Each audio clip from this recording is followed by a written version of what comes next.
Já também ali. Olá, internautas da TV 247. Eu sou Daiane Santos, estamos aqui em mais um Boa Noite 247. Tudo bem? Ao lado aqui de Paulo Moreira Leite, Alex Onick. Boa noite, tudo bem? Tudo bem. Acho que é a minha última segunda-feira com vocês aqui, pelo menos no comando aqui dos trabalhos do Boa Noite. Gisele deve voltar amanhã ou até, no máximo, quarta-feira, por favor. Ela faz muita falta aqui, tem muita coisa para fazer e a Gisele sempre ajuda e colabora aí na direção dos trabalhos, orientando a gente, então faz falta, além de ser uma pessoa muito legal, agradável, como vocês, aos poucos aí, apesar da TV, devem saber. Olha, parece que ela vem apresentar o jornal em chinês. Em chinês, né? É, Pelo menos a gente vai ter cobrar isso dela. vai ter que ter letreiro. vai ter que ter uma legenda, porque ela legendinha. passou tanto tempo na China que eu não sei não se ela não esqueceu o português. Boa. É, Mas né? estamos aqui aguardando a volta da Gisele. Gisele e as notícias da China, direto da China, do outro lado do mundo. Nós, como vocês viram aí, nosso tema aí foi engatilhado há poucas horinhas, né? Cerca de uma hora atrás, que saiu um conteúdo pela BuzzFeed, que incrementou aí o núcleo de jornais, veículos de comunicação que estão divulgando, trabalhando os trechos aí da Vaza Jato, e a informação que surgiu é de um trecho de uma conversa de 2016, ano fatídico, né, do nosso para a história do nosso país, né, que foi o golpe contra o mandato da presidenta eleita Dilma Rousseff. E trata especificamente sobre aquele que conduziu o processo e colocou na pauta da agenda lá da Câmara o processo de impeachment, que foi o Eduardo Cunha. Os trechos trazidos aqui pela BuzzFeed, com parceria aí com o The Intercept, tratam de uma conversa de 18 de outubro, como eu disse, e diz o seguinte: Deltan consultando Moro, como sempre, né, para saber o que tinha que fazer e o que não tinha. Deltan diz: um assunto mais urgente é sobre a prisão. Falaremos disso amanhã à tarde.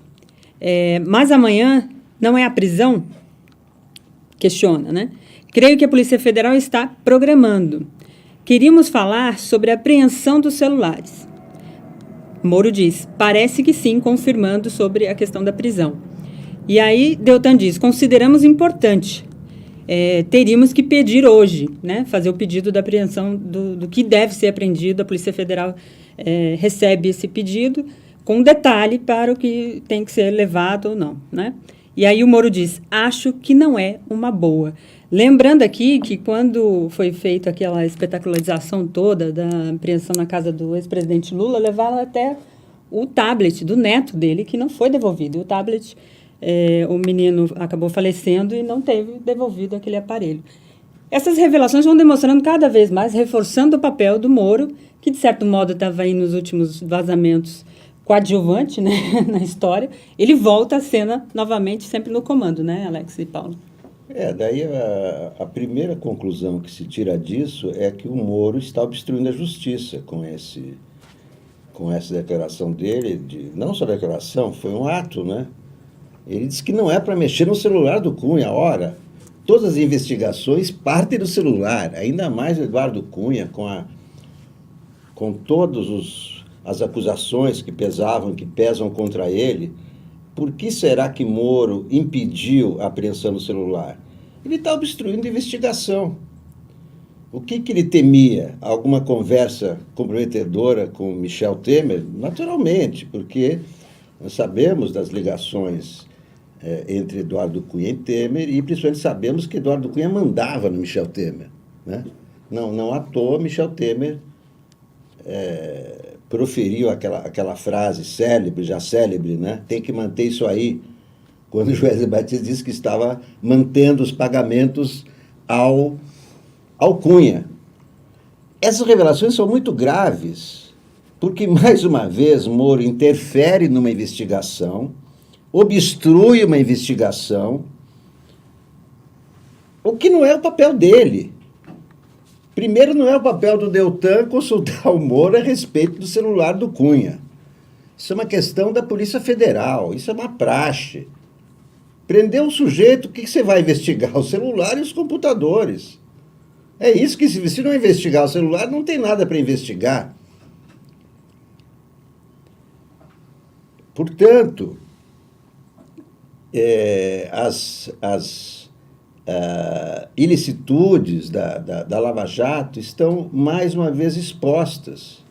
E, mais uma vez, a dupla dinâmica operando fora dos autos, né? Operando, portanto, na clandestinidade e dirigindo da clandestinidade uma investigação importantíssima que não pôde ser feita e que não foi feita até hoje. Até hoje não sabemos o que Eduardo Cunha tem a dizer. E o primeiro motivo apareceu hoje, porque o celular dele não foi investigado. Quem impediu os brasileiros, a opinião pública, de saber a respeito do Eduardo Cunha foi o juiz Sérgio Moro. Olha, tem um ponto aí que você falou, está tudo perfeito, Alex. Vamos acrescentar um dado. Num dos primeiros diálogos Dallagnol, Sérgio Moro, surge a hipótese, o Moro pergunta para o Dallagnol que ele ouviu falar que o Eduardo Cunha está preparando uma delação premiada. E ele deixa claro que ele não gostaria disso. O Dallagnol fala, não, eu me informei e não tem nada. E ele fala, Moro, repete, sou contra. Isso está lá, está logo naqueles primeiros diálogos, logo nos primeiros que apareceram. Então fica claro que existe uma questão aí. O Moro realmente não tem interesse no que o Eduardo Cunha tem a revelar. O que é espantoso, quando a gente vê o papel central que ele ocupava nos esquemas, sabidamente articulados em torno dele há vários anos, né? Então tinha tudo isso. E o papel político que ele passa a ocupar a partir do momento que ele se torna presidente da Câmara e comanda o impeachment da presidente Dilma. É ele que vai apresentar a denúncia e, mais do que isso, ele vai ensinar para os advogados como é que tinha que ser a denúncia contra a Dilma. Porque não sei se vocês se recordam, a primeira denúncia era assim, envolvia acusações que diziam respeito ao primeiro mandato da Dilma. O Eduardo Cunha falou que tem que ser sobre o segundo mandato. Aí eles insistiam, né? A Janaína Pascoal insistia de que podia ser no primeiro mandato e até arrumaram um advogado que dizia assim, não, mas não há diferença. O primeiro e o segundo mandato são a mesma coisa quando você tem a reeleição. Então, o primeiro e o segundo mandato é a mesma coisa. E o Eduardo Cunha, um pouquinho mais experiente da vida, como ela é, falou, não, tem que ser no segundo mandato. Foi daí que veio aquela denúncia de pé quebrado, que é aquela denúncia de pedaladas que não faziam o menor sentido. Claro que o Eduardo Cunha, então, já assim, hostil a Dilma, em oposição aberta a Dilma, aceitou a denúncia e a maioria da Câmara consumou o golpe parlamentar porque queria afastar Dilma para começar aquele projeto que hoje é o programa aí que o Bolsonaro está dando continuidade. Mas o importante é o seguinte, nesse processo, o Moro jamais quis criar obstáculos à ação do Cunha. Jamais. Porque é evidente que se o Eduardo Cunha entregasse o celular, se o Eduardo Cunha fizesse uma delação premiada, o foco iria mudar. O foco iria para os aliados do Eduardo Cunha, que não seriam os aliados da Dilma, nem os aliados do Lula. Ou seja, ele não queria. Ou seja, tivemos assim, mais uma vez uma direção política para uma investigação que se apresenta como jurídica, mas a gente sabe que esteve longe de ser isso. E a grande pergunta é, onde está o celular do Cunha? Já tem gente perguntando aqui no bate-papo. Então, eu tenho resposta. Pergunta, não, tudo bem. Né? Onde está o celular do Cunha? Agora vocês estão falando, a gente lembra, quer dizer, eu posso ter enganado, mas eu lembro de fotos do Cunha, de vez em quando, assim, tomando avião, ele falando no celular. Bom, ele sempre está no celular. Não, mas ou seja, ele é preso. Sabe, eu não sei se alguém prestou para ele quando ele está, mas enfim, talvez o celular esteja com ele. De avião, então, para tomar um jatinho, está lá ele no celular. Sabe, tem alguma coisa. O Cunha sempre foi aquele preso bem tratado, né? Nunca ele passou por nenhum aperto, sabe? As regalias que tanto falam, grande parte delas couberam ao Cunha. Mas olha, essa segunda pessoa que a Vaza Jato revela é protegida pelo Cunha, né? Primeiro foi Fernando Henrique. Ele disse que não é para melindrar Fernando Henrique. Protegida pelo Moro. Pelo Moro, exatamente. Fernando Henrique ele não quis investigar. Isso. O Eduardo Cunha também não quis investigar. Não, o Fernando Henrique, ele não quis sequer que fosse uma operação que ia dar a impressão Exato. de chegar perto do PSDB.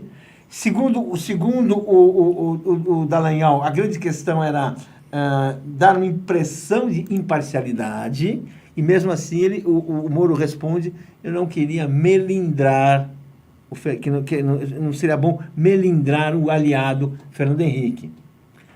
Havia uma conexão, no ar, alguma simpatia mútua, Fernando Henrique e Sérgio Moro. Quando o Sérgio Moro depois foi depor no Senado, naquela comissão de Constituição e Justiça, que todo mundo ficou indignado com o depoimento que ele só fugia das coisas, o Fernando Henrique deu uma declaração em defesa do Sérgio Moro. Uma declaração assim, em defesa, assim, sabe? Ele respondeu os defesa esclarecimentos. Convicta, né? Defesa convicta. Convicta. Daquela que... Não, o ministro foi lá para esclarecer, enquanto que a oposição só queria complicar, só queria provar que ele estava errado, e ele foi lá para dar explicações. Ou seja, o Moro teve uma atuação cívica, né? Cidadã, enquanto que a oposição só queria fazer política. Olha, esse salvo-conduto que o Moro deu ao Cunha, né? Isso pode chamar de salvo-conduto, né? Não permitiu apreensão, essa apreensão podia levar a revelações gravíssimas. Esse salvo-conduto que o Moro deu ao Cunha mostra que, na verdade, não combate o crime, porque o rol de crimes dos quais Cunha é acusado é enorme. E o Bolsonaro sempre foi tido e sempre se vendeu como o paladino da justiça, como o sujeito que veio combater todos os crimes de colarinho branco. Então, é estranho, não é? Ele não querer investigar, ele impedir, não só não querer, ele impedir. Ele disse, não vai investigar o telefone dele. E ali poderia ter vários crimes. Isso é obstrução de justiça, isso é não querer investigar o crime.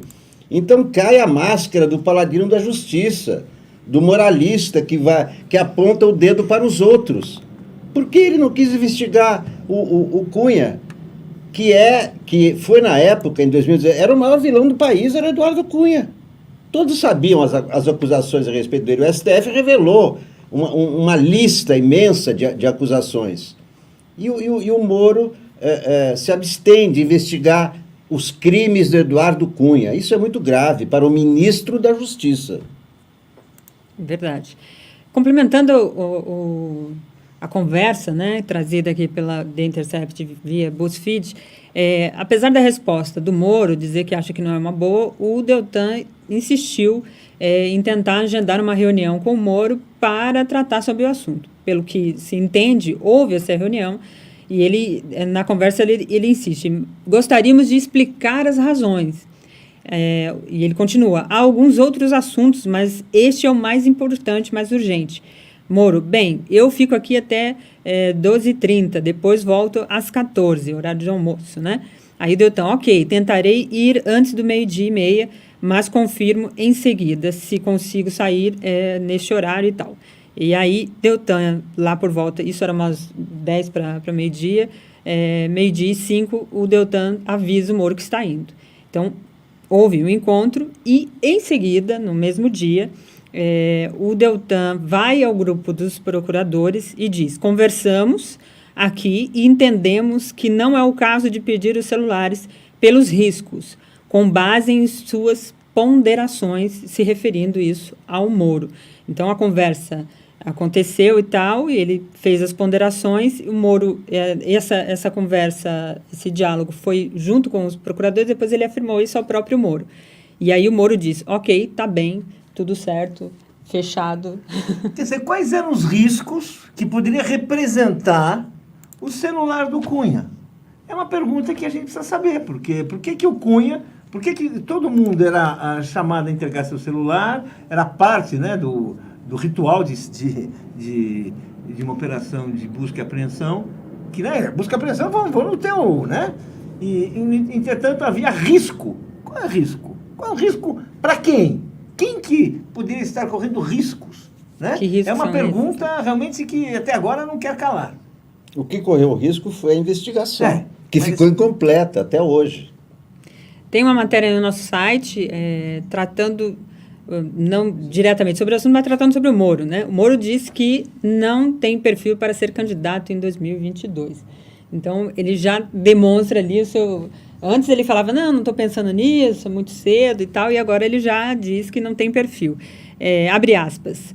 Não. O candidato a presidencial em 2022, acho muito prematuro nós falarmos isso, mas o candidato do governo federal, se ele assim quiser, vai ser o presidente Jair Bolsonaro.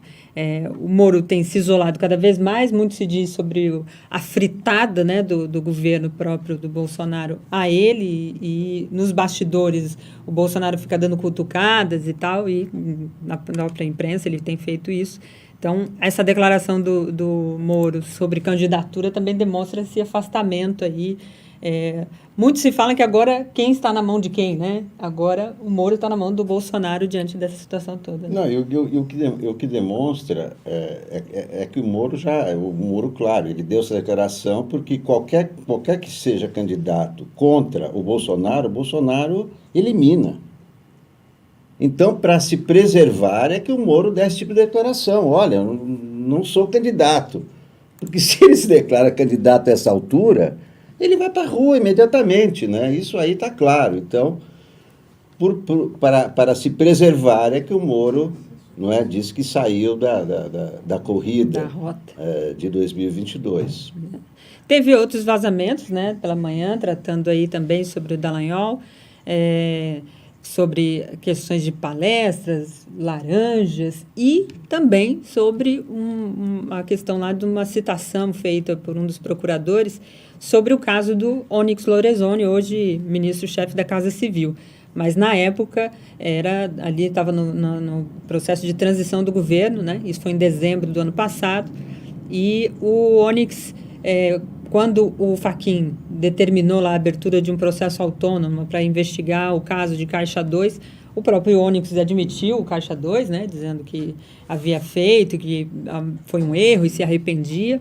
O Moro passou a mão na cabeça dele na época, dizendo que o ministro já tinha se arrependido, portanto, poderia merecer ali o aval de todos e tal.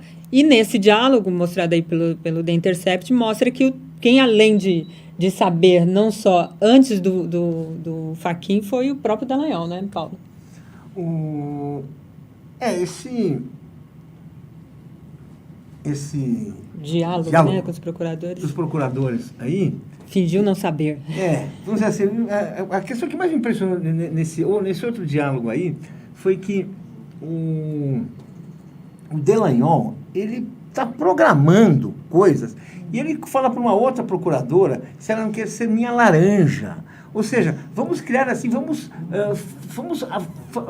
forjar cenas, criar um teatrinho para, assim, vamos chamar nossos aliados do Vem Pra Rua, vamos chamar nossos aliados para dar início a coisas que nós queremos fazer, mas que nós não podemos aparecer assim abertamente, descaradamente, que vai ser contraproducente. Ou seja, nós vemos, então, o chefe da Força Tarefa organizando uma dissimulação política para continuar fazendo política em defesa da Lava Jato. Né? Quer dizer, é uma coisa assim, realmente assim, chocante, foi a coisa que mais me deixou assim, sabe? E é combinado. E uma hora ele fala assim, você não quer ser minha laranja? Ou seja, ele usava outros procuradores para aparecer, procuradores que não estavam na força-tarefa, para justamente para jogar, né, com a opinião pública, jogar assim, dando a impressão que tudo que acontecia ele não tinha nada a ver, ele estava soberano, apenas assistia e apoiava. Né?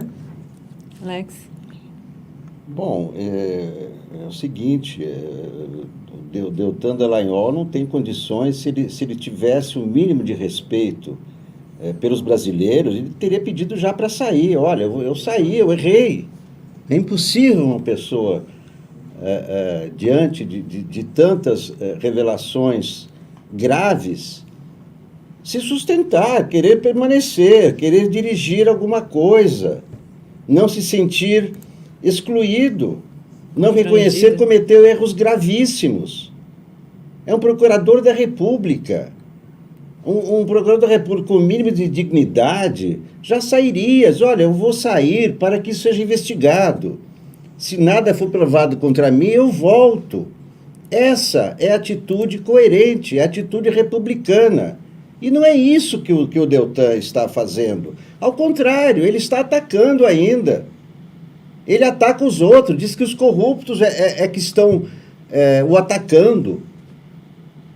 Quer dizer, o país está sabendo, está conhecendo os bastidores da Lava Jato. E esses bastidores da Lava Jato são vergonhosos, envergonham a justiça brasileira.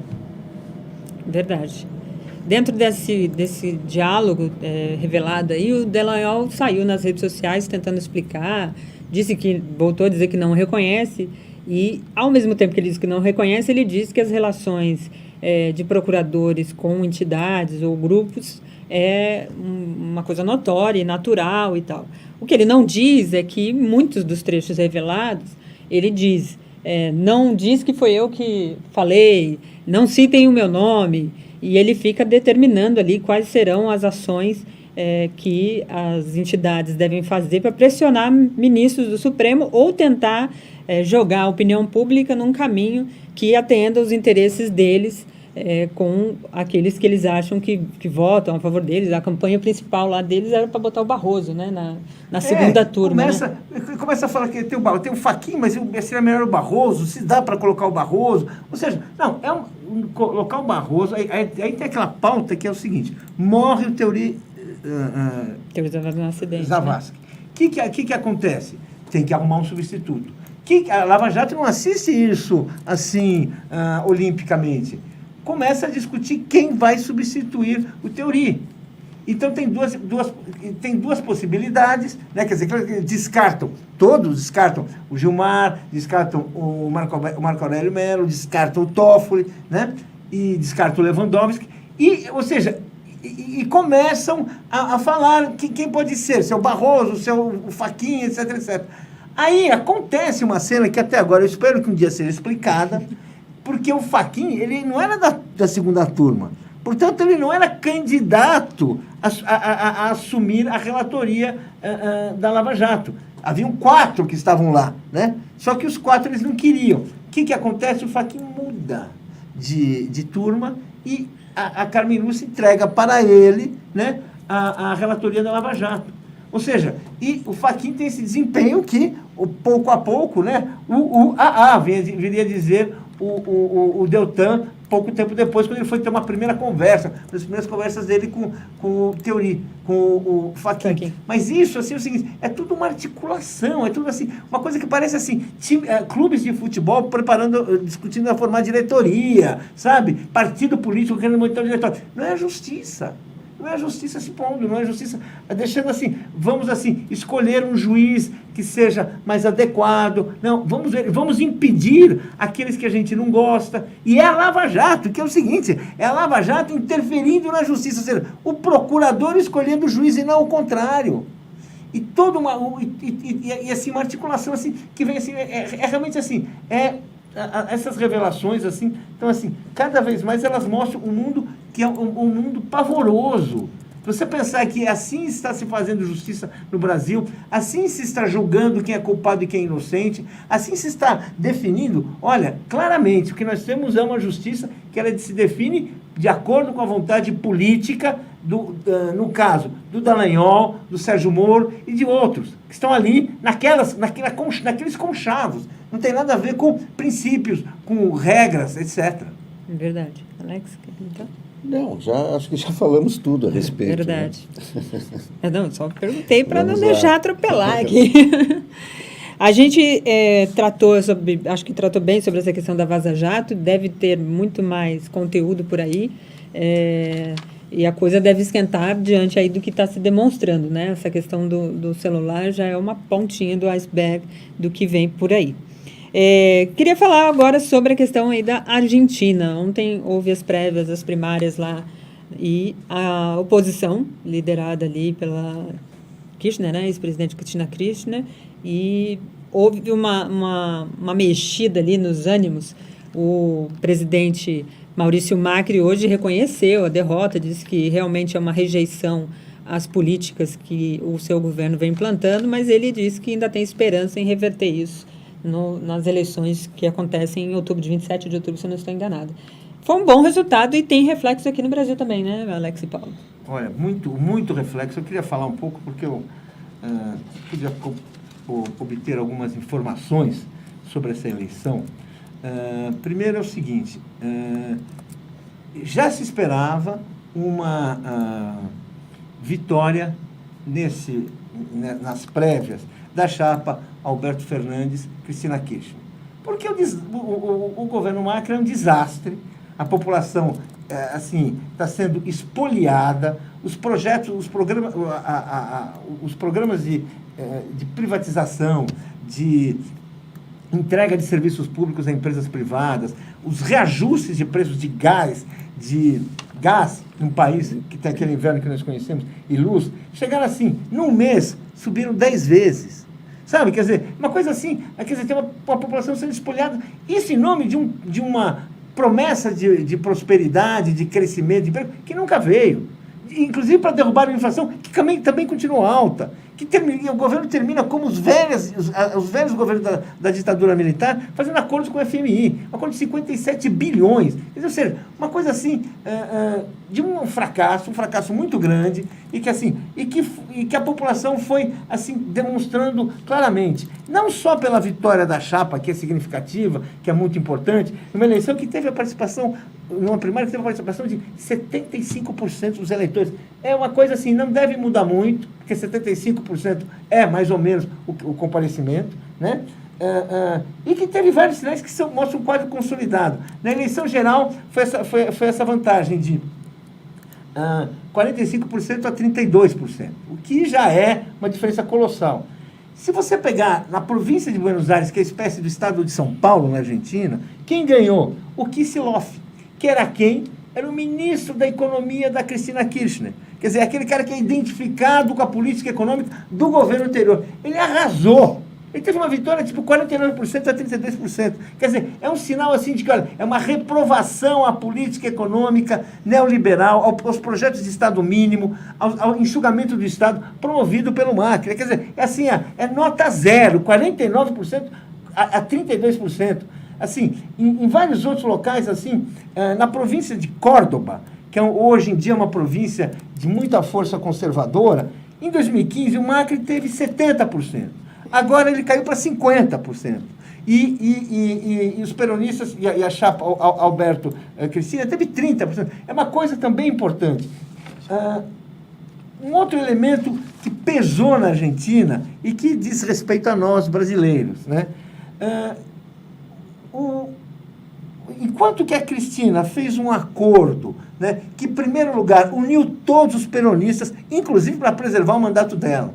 A justiça, até o último momento, tentava tirá-la da campanha e tirar o seu foro, o chamado foro privilegiado. Né? Os peronistas fizeram unidade em defesa dela, mesmo os peronistas de direita, mesmo os peronistas que estavam, no fundo, com o Macri, né, ou votaram com ela ou não ficaram contra, é sobre se preservar, e agora está preservada, já tá participando do processo eleitoral. O Alberto, ele fez aquela visita ao Lula, que só lhe rendeu, só lhe fez bem. Enquanto o Bolsonaro, aqui, ele ficou fazendo elogios ao Macri.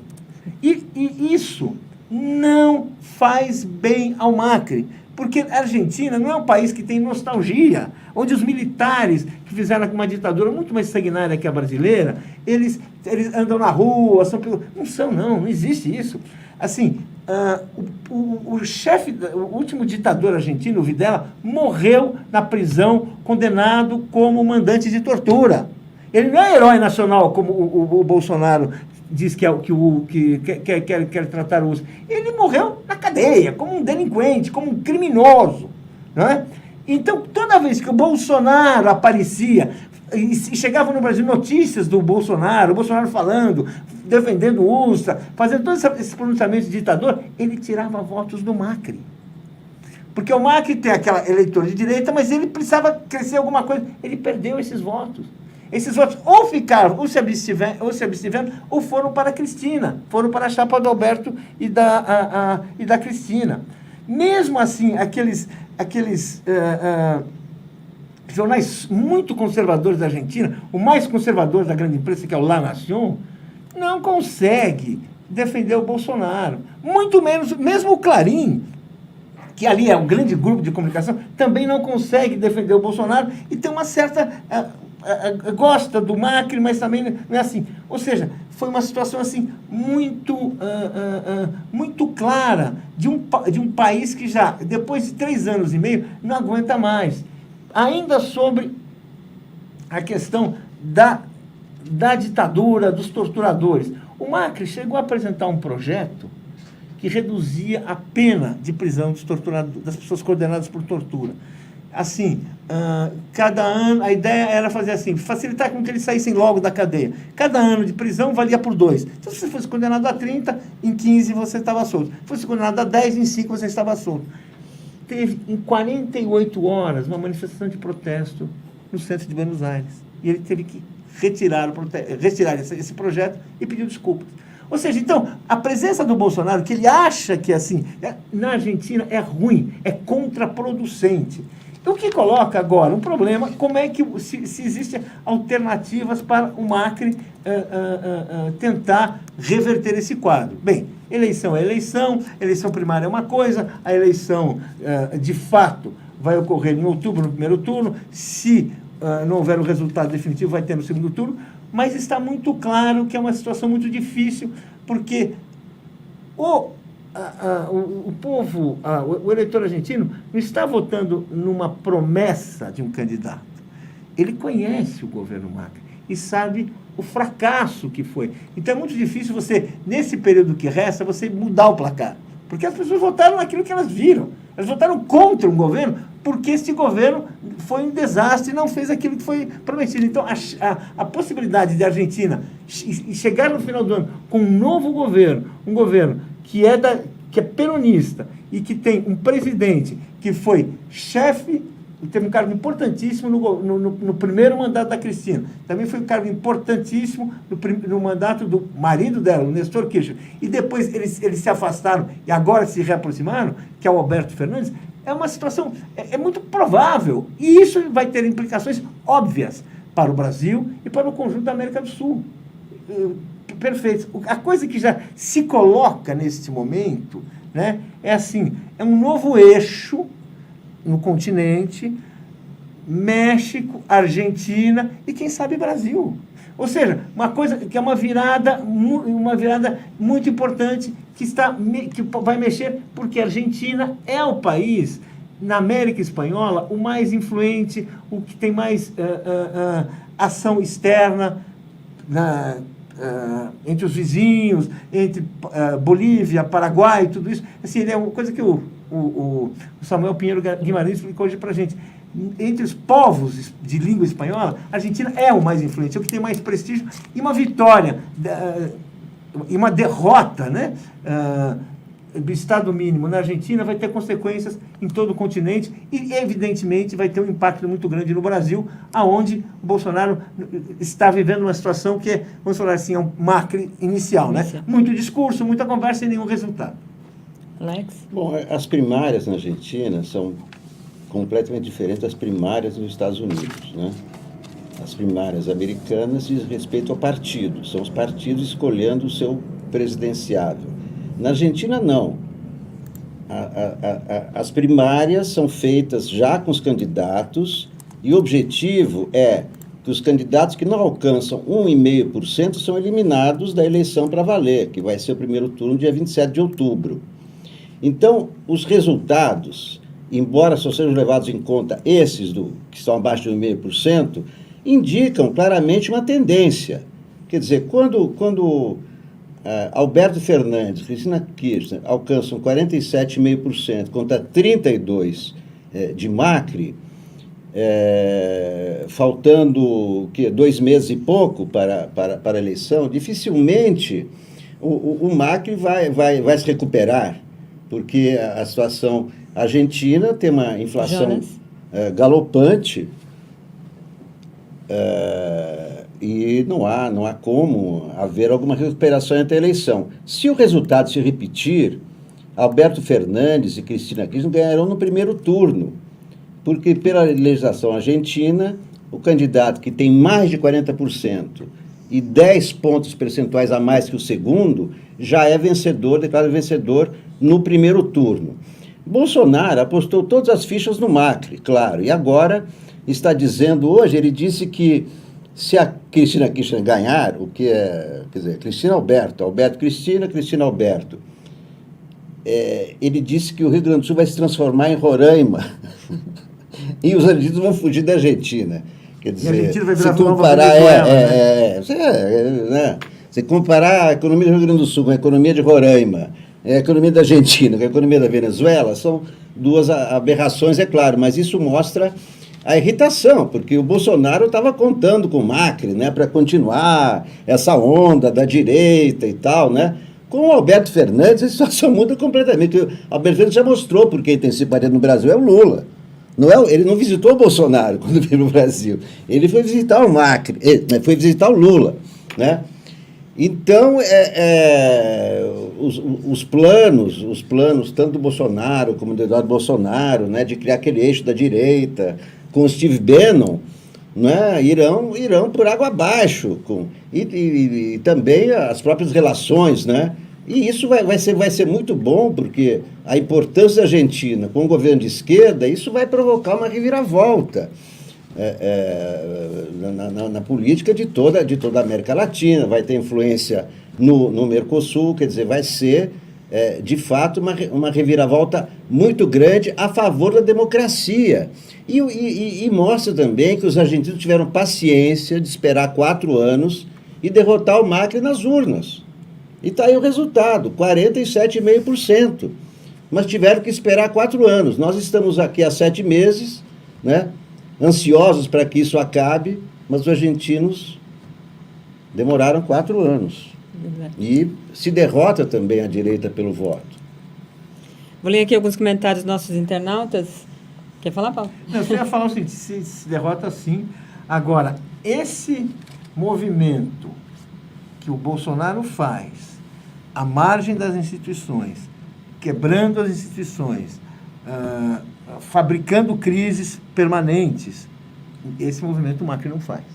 O Macri é um presidente de direita, muito de direita, com várias ramificações internacionais, é um empresário que viu muita coisa, mas é o seguinte, ele, dentro ali do que se conhece um político de direita, ele se mantém num quadro de respeito às instituições. A diferença para nós, e no nosso caso desfavorável, é que nós temos um presidente que está a todo momento ameaçando atravessar, está a todo momento tomando medidas de exceção, todo momento, ou seja, podemos ter sim, é importante isso que a gente viu aí, é importante isso que está acontecendo na Argentina, sim, quer dizer, mostra que, né, esse programa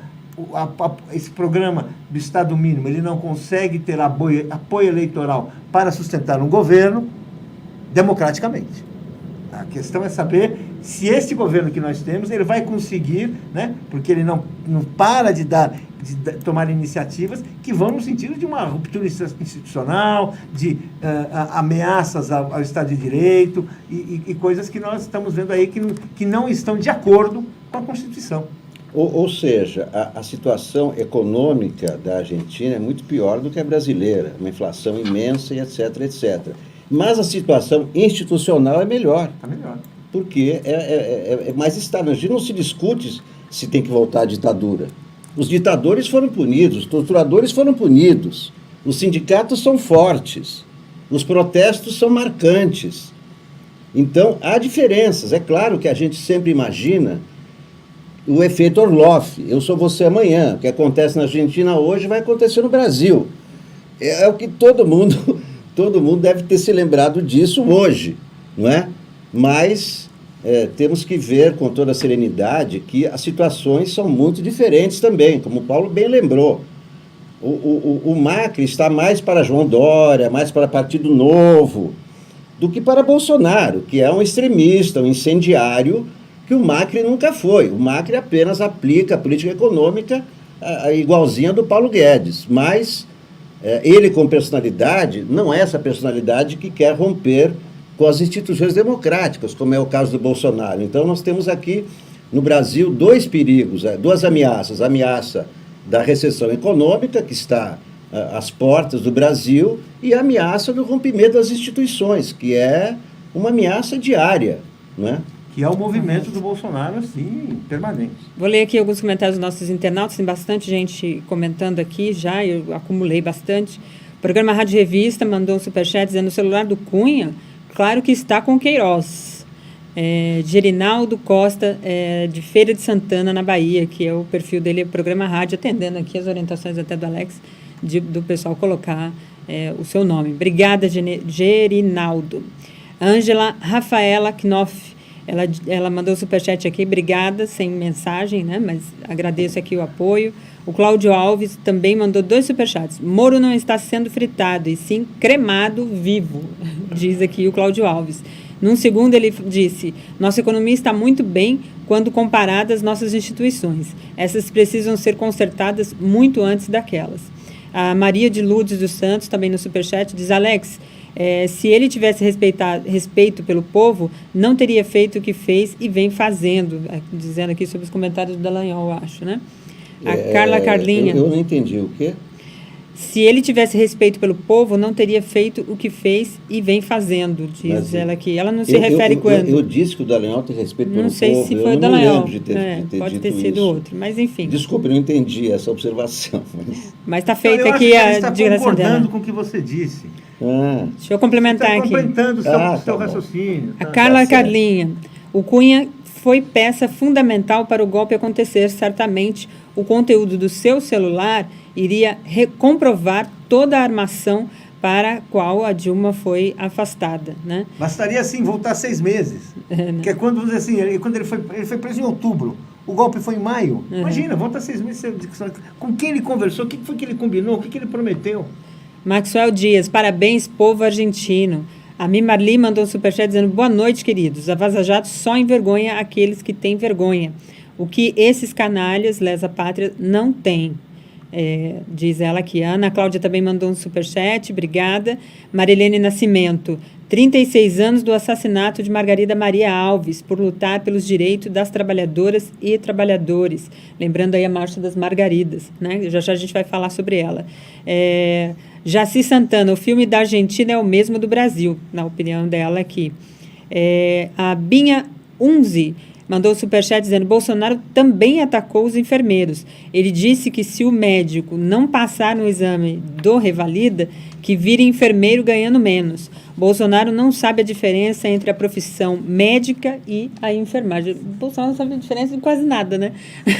Obrigada aqui, Binha. O Luiz Eustáquio Perucci, também no superchat, diz: a própria absolvição da Cláudia Cruz, que é a mulher do Eduardo, cúmplice e beneficiária direto das propinas, já indicava a cumplicidade entre Moro e Eduardo Cunha. Verdade, na época foi um escândalo aquela situação, porque ela usou lá o cartão e dizia que não sabia de onde vinha o dinheiro do Cunha, etc. O Eustáquio mandou um outro... não, é o mesmo, perdão, copiei 2 vezes aqui. Sobre essa questão das manifestações, amanhã, dia 13, está marcada uma série de mobilizações, principalmente dos estudantes e dos trabalhadores do setor da educação e as centrais sindicais. Ontem entrevistamos aqui o Adilson Araújo e o ator Bem-vindo Siqueira, tratando justamente sobre essa questão das mobilizações e da importância que elas têm neste momento de ataque aos direitos dos trabalhadores, à previdência, né? E também à educação e tudo isso, essa escalada autoritária que a gente tem aí. Hoje, na entrevista com o Pedro Serrano, ele falou também desse momento, né? Há uma expectativa grande dessas mobilizações, né? Diante de tudo que a gente vem acompanhando aí no Congresso e pelo Executivo, né, meninos? Olha, nós estamos, assim, retomando, né? Ocorreu, no primeiro semestre, esse resultado da reforma da Previdência, desfavorável, embora tenha sido possível impedir, ao menos por enquanto, né, as piores algumas das ideias mais daninhas para os trabalhadores, para os aposentados, né? Mas teve um avanço, é inegável que teve esse avanço, né? O caso não está resolvido, mas vai para o Senado, mas numa situação, uma conjuntura já desfavorável, porque já tem o primeiro aval, né? Agora, mesmo assim, nós teremos assim um segundo semestre que pode ser de boas mobilizações, porque teremos amanhã essa manifestação dos estudantes, que terá certamente uma importância grande, teremos em seguida a manifestação das Margaridas e teremos em seguida, no Largo de São Francisco, um protesto contra a Lava Jato e a favor da Vaza Jato. Né? Ou seja, temos uma retomada de lutas após o julho e tudo isso, uma retomada de lutas que certamente vão dar o tom para o país aqui desse segundo semestre. Alex? Bom, é o seguinte, eu não tenho ouvido muita coisa a respeito da manifestação de amanhã na rua, nos ônibus. Eu acho que os estudantes e tal vão para a rua, etc., mas é uma terça-feira e tal, dia de trabalho. Como o Paulo falou, isso é o começo, né? Não dá para esperar que amanhã vai ser uma manifestação monstro, que vai mobilizar todo mundo. Não, são manifestações preparatórias e tudo, é um esquentamento, os estudantes que voltam de férias e também o que acontece, que os sindicatos são fragilizados no Brasil, né? Os sindicatos estão fracos, né? Não dá para a gente culpar os sindicatos pela falta de organização, que os sindicatos deveriam colocar as pessoas na rua, os sindicatos, os partidos e etc. Só que os sindicatos estão depauperados, né, desde o governo Michel Temer, que eles estão sendo atacados de todas as formas, né, então o seu poder de mobilização também é menor, né, os estudantes que devem tomar a dianteira. Também eu acho que falta definir o escopo do protesto, né? Um protesto contra a Previdência. Bem, já foi aprovada na Câmara, é um protesto contra as verbas da educação, sabe? É isso, quer dizer, é o começo de mobilização, não é uma coisa assim que vai ser muito grande e tal, mas tem que protestar, quer dizer, a insatisfação é patente, né? Que as pessoas estão insatisfeitas, a classe média está insatisfeita. Isso é claro. Agora, como mobilizar essa classe média, por exemplo, para sair na rua numa terça-feira, é o X da questão, né? Porque precisa ter a classe média também. Eu acho que amanhã vai ser uma grande manifestação dos estudantes, não é? E aos poucos e tal, quer dizer, aos poucos eu acho que vai engrossando até o final do ano e tal, mas isso tudo é apenas... O governo está no começo. O governo está apenas no começo. Correto. As pessoas que eu conversei, elas estão mais animadas, assim, elas não estão tão assim, achando que... Não, assim, estão falando de manifestações importantes, que podem não ser como aquele 15 de maio, né? 15 de abril, que foi o gigantesco. 15 de março. Não, 15 de março? Acho que é março, foi março. Eu não lembro mais o mês que Estudantes, foi do aquela Balbúrdia, grande né? manifestação que parou o Brasil, muito importante, a primeira e tal, mas uma manifestação de porte por parte de estudantes, por parte de universidades, sim. Porque elas estão ameaçadas. Quer dizer, está aí, está uma ameaça muito grande. A questão dos trabalhadores tem, primeiro, a Lei de Liberdade Econômica, que é uma nova reforma trabalhista, que está em curso, e tem a questão do Senado. A gente vai entrevistar aqui o senador Paulo Paim, justamente para poder falar sobre como é que esse debate no Senado, que não está resolvido, não está garantido que vai passar tudo, e mais, tem muita coisa que foi derrotada e que podem trazer de volta aqui. Por exemplo, hoje, né, de volta para aprovar. O governo hoje tem, na primeira página do Globo, né, tem uma notícia que a gente não sabe a extensão dela, mas sabe que ela é ruim, de qualquer que seja a extensão, né? Que é a tentativa de acabar com o sistema de seguridade social, que foi aprovado em 1988, que o país teria um sistema de seguridade social único, né? É o mesmo caixa da Previdência, é o caixa que paga o auxílio-doença, que paga auxílio-maternidade, que paga os acidentes de trabalho. É a Seguridade Social, o Sistema Nacional de Seguridade Social. Eles estão querendo quebrar com isso e entregar a distribuição de um pacote de 130 bi de reais por ano, ou seja, 22% do caixa da Previdência para o setor privado. para bancos privados administrarem. Ou seja, é o começo, mais um avanço na privatização da Previdência, e sabe-se lá o que vem depois, sabe-se lá se isso aí é para fazer um caixa para capitalização, vai se saber, porque esse governo realmente, ele está tramando muitas coisas, né, não fica muito claro, mas assim, claramente tem alguma coisa aí, isso aí é mais uma tentativa, e, portanto, isso vai levar e vai trazer uma resposta dos trabalhadores. Não vamos achar que as condições difíceis da luta sindical impedem a luta sindical. No primeiro semestre, as condições, isso amanhã estavam dadas. E foi possível fazer uma paralisação de 45 milhões de pessoas. Esse segundo semestre, quando as pessoas já estão vendo tudo isso, é possível até que se tenha uma paralisação, não inicialmente do mesmo tamanho, mas uma paralisação importante que vai trazer uma nova situação para o Brasil.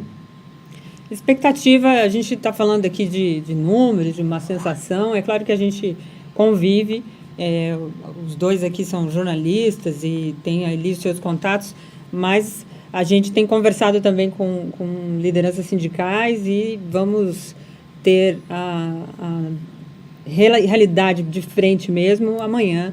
E pelo que a gente percebe é que o ânimo, como disse o Paulo, é outro, né? Até por conta de tudo isso que está sendo feito, todas as ameaças que estão sendo feitas, fica mais claro qual é o interesse do governo diante de tudo isso, né? Então, há uma sensação ainda do que a gente queria, né, que fossem as manifestações, e do que elas devem ser de acordo com a realidade. Então, ninguém aqui está desmotivando, achando que vai ser ruim, mas a gente tem uma expectativa do que a realidade vai compondo, né, de como isso acontece. Como disse o Alex, é dia da semana, mais difícil, mas a maioria dos atos acontece no final da tarde. Aqui em São Paulo é sempre no final da tarde, as pessoas saem do trabalho. Eu tenho um termômetro. A minha família, boa parte dela daqui de São Paulo, e quando me perguntam onde vai ser o ato, porque já sabe, não foi eu que disse, não cheguei em casa panfletando e tal, até porque as pessoas acompanham o meu trabalho, então não fico fazendo panfletagem, até porque santo de casa não faz milagre, né, como dizem. E meu sobrinho, que estuda na USP, me perguntou, tia, a manifestação vai ser onde? Que horas? Aí eu falei, opa, não, já está mudando. Assim, as pessoas entendem, tem um saldo dessas lutas do primeiro semestre que é muito importante. As pessoas viram que tem que continuar, exato, porque estão vendo que não vai sair de outro lugar. E, importante, elas não foram derrotadas. Elas não foram assim, o movimento estudantil não foi derrotado em nenhum momento. Pelo contrário, ele derrotou o governo, deu uma demonstração de força, deu uma seguida demonstração de força, portanto, ele tem um caminho para fazer. Tem um caminho para percorrer, né? Maria de Lourdes dos Santos mandou um superchat dizendo, Alex, você disse que o Dallagnol, se tivesse respeito pelo povo, se afastava do cargo. Foi isso que ela estava se referindo ali. Sim. A Ritinha Bifano, também no superchat, diz, depois que Bozo soube que o Delta usou laranjas, falou para ele ir procurá-lo. Acho que vai colocar ele na PGR, acredita aqui a Ritinha no seu superchat. O Vini Almeida também no superchat diz, e se os canalhas avançarem e irem buscar o Lula, as lideranças políticas, jornalistas estão preparadas para impedir fisicamente, diz ele aqui. É muita suposição, não dá para ficar comentando esse tipo de coisa, né, Vini? O Adson Ângelo, em Natal terá umas 70 mil pessoas, se Deus permitir. E vai permitir, sim, né?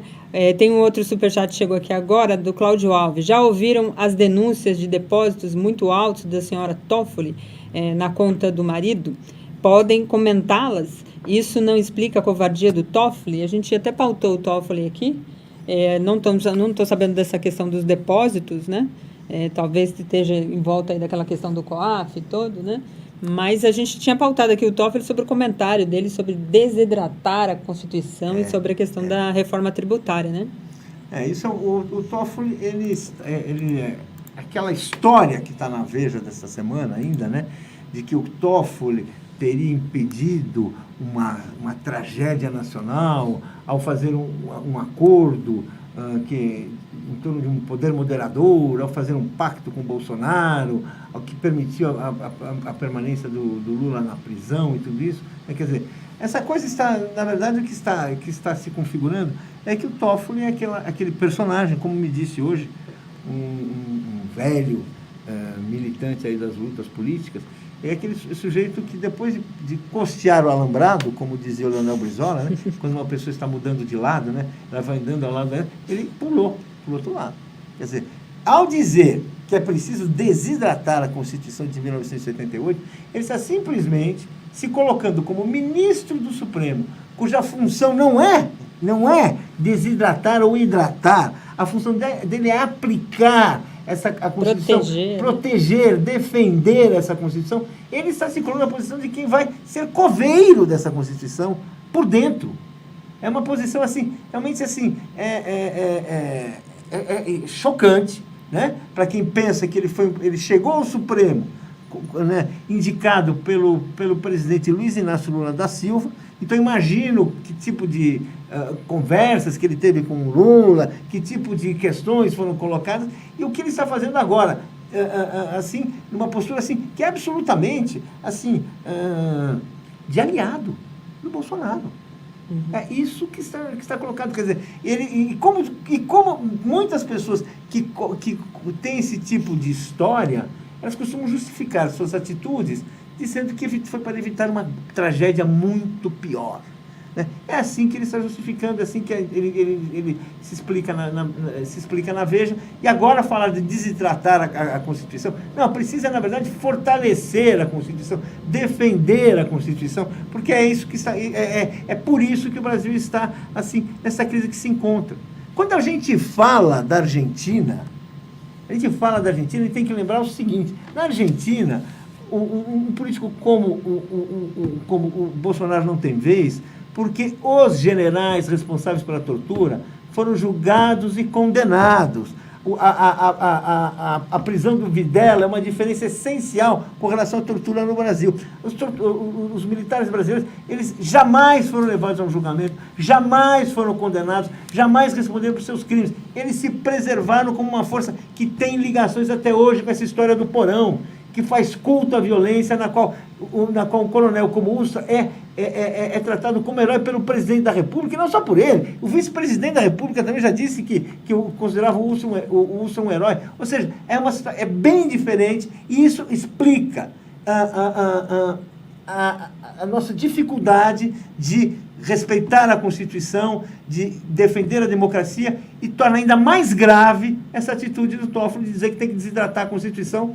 Assim, uma Constituição que, no momento em que foi promulgada, e durante muitos anos, foi considerada um exemplo, um dos grandes exemplos para o mundo, por grandes constitucionalistas, não brasileiros, que era normal que eles achassem, Ferrajoli, portugueses, etc., que mostrava assim, a importância histórica dessa Constituição e seu impacto na jurisprudência mundial. Eu acho que é uma declaração muito infeliz do Toffoli, embora ele seja o alvo dos bolsonaristas nesse momento, então nem convém encontrar muitos fatos desabonadores para Toffoli, mas a verdade é que ele, com esse tipo de declaração, que não é a primeira, né? Lembremos que ele disse que não foi golpe de 64, mas movimento de 64, quer dizer, isso que o Paulo está falando é uma escalada, realmente. Colocou um general ali no STF, né? Para que um general ali na presidência do STF? Quer dizer, a gestão do Toffoli na presidência do STF é lamentável, pior ainda do que a da Carmen Lúcia. Ele não está cumprindo o dever dele, que é recolocar para funcionar a Constituição por inteiro, que é o artigo 5º da Constituição. Ele está se omitindo desse dever com várias justificativas que mostram pusilanimidade, submissão, e mostram esse relacionamento psicótico com os bolsonaristas, porque ao mesmo tempo que ele é atacado pelos bolsonaristas, ele faz um acordo com o próprio Bolsonaro. Então, é uma relação muito complicada, complicadíssima. Agora, o que eu queria lembrar é que hoje à tarde, a Justiça do Rio de Janeiro suspendeu um decreto do Bolsonaro que era uma espécie de liberdade para torturar. Em junho, Bolsonaro assinou um decreto extinguindo os cargos de um órgão que controla e faz relatórios sobre violações de direitos humanos nos presídios brasileiros. Em junho, Bolsonaro extinguiu os cargos dos 11 peritos Ou seja, deu liberdade para torturar. E esse órgão pertence ao Ministério dos Direitos Humanos, da ministra Damares Alves. Hoje, o juiz da Sexta Vara do Rio de Janeiro, Osélio de Oliveira Júnior, por uma liminar, mandou reintegrar os 11 peritos e com remuneração. Eles já tinham trabalhado 2 meses sem receberem salário, depois foram proibidos de entrar no local de trabalho e, finalmente, hoje, a Justiça acabou com essa farra, com mais essa violação do Bolsonaro, porque ele deu licença para torturar. Esse órgão foi criado no Brasil em 2013 pelo governo Dilma para atender a um compromisso do Estado brasileiro com a ONU em relação aos direitos humanos. O Brasil tem assinado acordos de direitos humanos com a ONU e a tortura é proibida pela Constituição brasileira. Pois hoje a Justiça mandou suspender o decreto, só que a AGU, a Advocacia Geral da União, já anunciou que vai recorrer para que a tortura seja liberada nos presídios brasileiros. Lamentável. Lamentável. Vamos encerrando aqui o programa. Já são 21h03. O William De Luca está aguardando a gente lá para fazer uma entrevista com o deputado Afonso Florence, do PT, com o tema Moro se segura em meio à avalanche. Continue com a nossa programação aí. Daqui a pouco, como eu disse, o De Luca e depois o Dia em 20 Minutos. Obrigada, boa noite, até mais.